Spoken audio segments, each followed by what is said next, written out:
Welcome to the purchase of your new Porsche vehicle.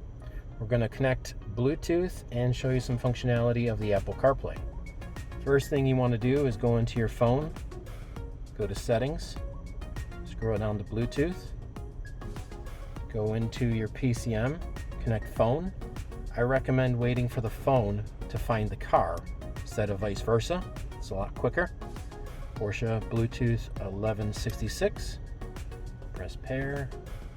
Press accept, allow contacts and favorites. We'll do that. Some Porsche vehicles do have wireless Apple CarPlay.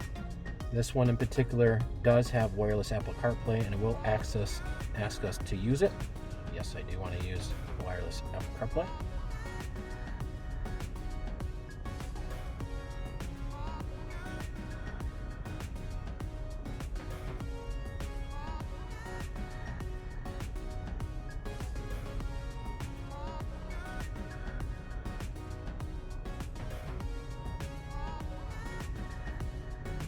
So now we're connected with Bluetooth.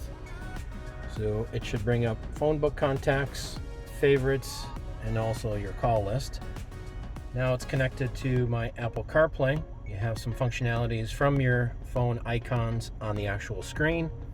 You can swipe over. If you have Waze, it's fantastic.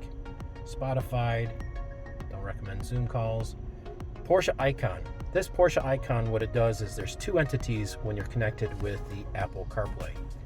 Apple CarPlay is truly a mirror image of your phone.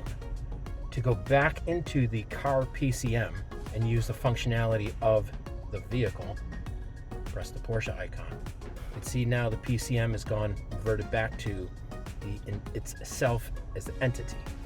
If you want to go back into Apple CarPlay, scroll down, find Apple CarPlay, click the button, and there you are. You also have the ability of Siri. By pressing and holding the left down icon, you can talk to Siri, have her do what you need. You can also do it with the stalk on the steering wheel.